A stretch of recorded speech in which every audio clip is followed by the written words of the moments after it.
Hello everybody and welcome to our Minecraft Snapshot video series. Now this episode is a little different just due to some behind the scenes weird changes and things happened. Time stance. Time. Just.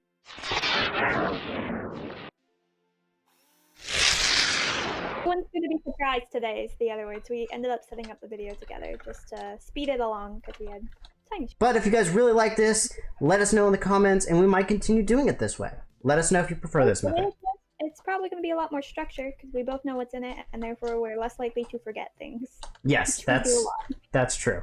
So this is involving with bees and their relation to the azalea leaves and also the flowering bushes, the ones with flowers. So the bees now consider these actual flowers. Obviously the non-flower related versions of these, they don't count because why would they?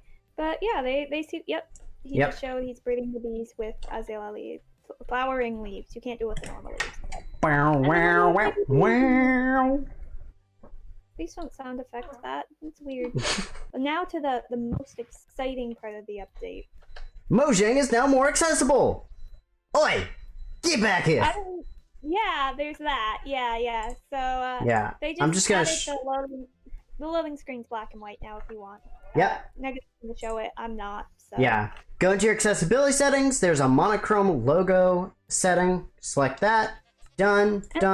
Now, yeah, and it's just black and white. I'm doing F3T. I actually kind of like it. I'm a programmer. Dark mode is our thing.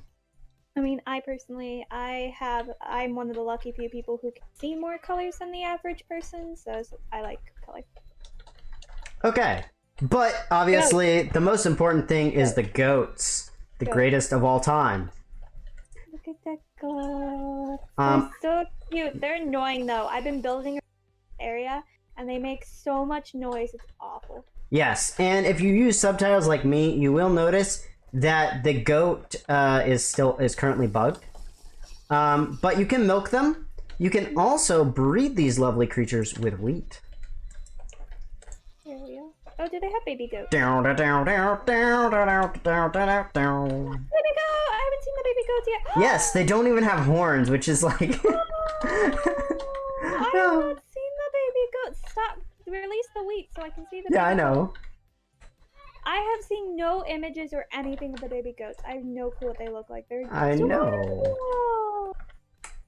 I love them. I guess somebody did get surprised in this episode. Yeah, I got surprised. I didn't realize they were baby goats.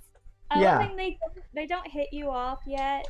Honestly, if you punch them in survival mode, they'll like bang against you, but nothing happens. It's kind of funny. So not 100% implemented yet, but they do exist. And they're adorable. Also, we couldn't get them to spawn in this mountain area, so I'm not sure what that's about. They're supposed to spawn in the mountain area, though. And trust me, we did try. We did try. We waited. Another thing for cave generation that I want to know is mine shafts. They now allow the chains and the poles to go up higher or lower depending.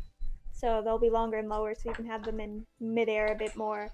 And then also bigger caves, less little caves. So more big caves, less little caves. Like this. The diamond ore blobs are larger, and then I believe there's like more iron and a couple other ores. And then this right here is an example of what's called a deep slate blob, what I'm looking at right now. Moon probably found the one that I actually lit up. Yeah, I found the one which has a command block next to it that we need to press. Oh, there we go. Okay. Yes, right here. This is the deep slate blob. So these can spawn above Y0. I don't know how big they tend to be, but... wait, I have it written down. It's like 0... Where? 0 to 16, I believe you said. 0 and 16 is right here. Yep, deep slate blob. Between 0 and 16. So Wandering Traders, also the Mason is supposed to have something, but he's glitched out, so he's just not here. But the Wandering Trader will now sell you rooted dirt, moss block, and did point dripstone. And we also have in loot tables, the glow berries can be found in the mineshaft chests, and moss can be found in shipwrecks. Cool. Yep, so those have been added. And I guess we'll move on to the powdered snow update. Before we hop into the fire, I want to do the other thing. So we have 3 guys here who are no longer affected, obviously, by the cold, which are... He's gone. Strays. Polar bears. Polar bears will not be affected by it. And then this is representing a snow golem. Can you make Okay. a snow golem out of powdered snow? If you put the pumpkin right there, no. Nope. If you were wondering about that, the answer is no. Also noted over here, this little guy, he will also not be affected by the snow because he has leather horse armor on. And leather horse armor is craftable, in case people forgot. Supposedly, you're on fire, you melt it. Oh, and it also stops you from. I'm gonna die during this, aren't I?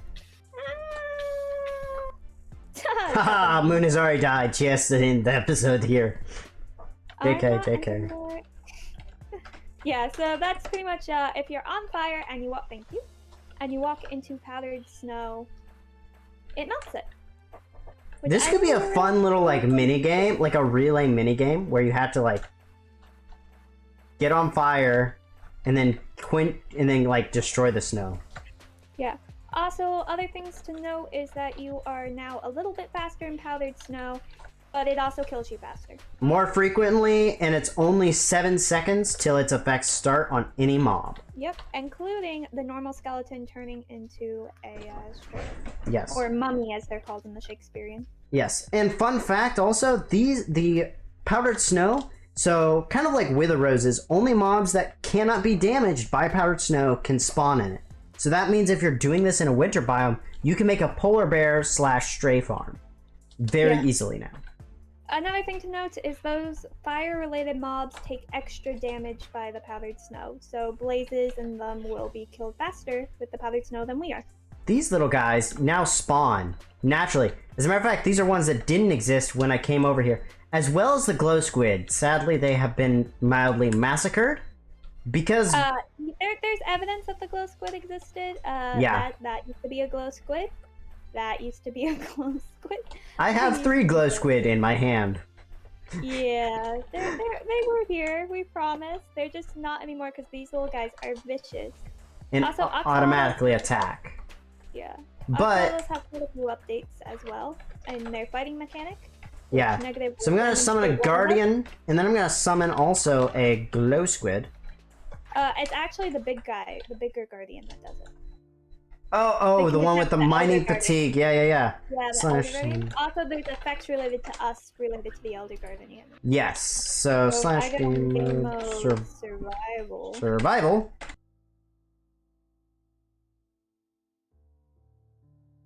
There we go. Okay. I have a bucket axolotl. This axolotl, if we go over here, should always be brown. Yes. So now we have a bunch of brown axolotls. There is a weird glitch. Does it recognize babies?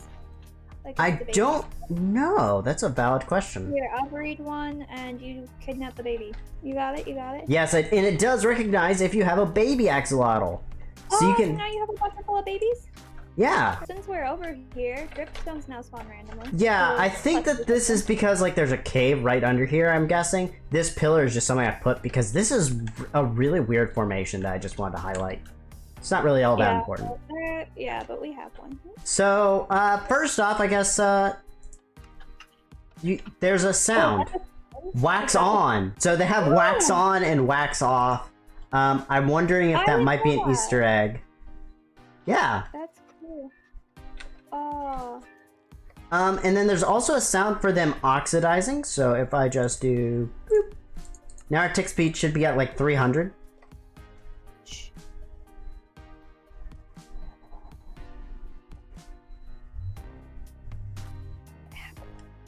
I don't think it makes a sound.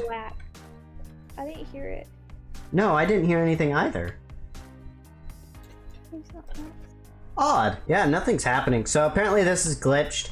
Like this, these ladder glitches that were fixed. It wasn't ladder, that was texture. Well, yeah, texture glitches. Yeah, so it used to be the back was different from the front texture-wise. So now all of these, they're exactly the same. And then another fun one is if we get this water breathing. Apparently it's water breathing, but any potion, throw it on. Yeah, you can use any splash potion. For instance, this is a splash water bottle. You have to do a splash water bottle. Yeah, why was there water breathing in there? I don't know. Yeah, I didn't put anything in there. Not any potion. I put a potion in there. Okay. There was a water breathing. Yeah, So it which has to be a splash water bottle. Other potions don't work. cool. And then there's one really special thing Splash? that I think everyone in creative and maybe some people in survival. This is going to cause some debate. Like me and Moon have been debating this the entire time. I'm against it in survival, but it's light, which I'm excited for. Yes, and you can right-click a light block and it will cycle through it all 15 light levels. One issue with it is that it's like the note block in the sense that you don't know what level it is. Also, if I take my hand off of this, it will fade. The texture will eventually fade away like a barrier block, so you can't see it. Yes. And you can go through it. But you can tell what light level it is by looking at it. It says light level 12. And if you're looking at my screen, you'll notice that it had waterlog. Yeah, you can waterlog these babies. And it's still there, so still emits light. I can still right click it and it can go up and it can go back down. Yeah. They're fun. I'm excited for them for a more creative build. I also think that with a proper data pack, they could be useful in survival, but we'll also have to see. I would probably... I kind of disagree, though, because they're supposed to because of the aspect of survival, in the sense that everything you do is kind of crafted and more natural. Kind of like you wouldn't get a barrier block in normal life. You wouldn't get just a random block of light to place about in survival. Like, that just doesn't make sense. But in creative, you're a god, and therefore, if you want to hold light in your inventory, you can hold light in your inventory. Well, I say, comments, y'all have the debate. Obviously, I am right. I disagree. I think you're wrong on this one. That was everything in the snapshot, I believe, correct, man? Or was there some bug fixes? So I have a list of a few random bug fixes that I think are worth noting that we don't really have the time to demonstrate, such as guardians dropping cooked fish if you kill them with fire. So do polar bears. And zombies, if you kill them with a fire, will now drop baked potatoes. If they happen to drop a potato, it'll be baked. Observers now know when a block turns into dirt due to a tree growing on it, which they didn't know beforehand, but they now do. All your experience orbs now go straight into the thing that has mending that needs to be mended instead of it being kind of split. And then there's just a ton on rooted dirt and moss placement things. So if you couldn't place something on a moss block, you probably can now. You'd still have to test it. There were so many that it's not worth going through them all, but that's something worth looking into for you guys. And as always, as a tradition, for the updates, we always dive in here. So we're gonna see if we can beat these guys before they turn into strays. No, it was more of what's gonna kill us first, us freezing to death, or them shooting us. I think I can't tell. I was. Oh, you're already dead. I was frozen to death by a skeleton. You were frozen to their demise. Meanwhile, I just got shot by a mummy and that was it. But it was a mummy. Interesting. Yeah. Cool. That's fun. But yeah, that's everything. And I'm still frozen. It'll fade. Yeah, I know. Bye, everyone. Bye, Mojang. Thank you.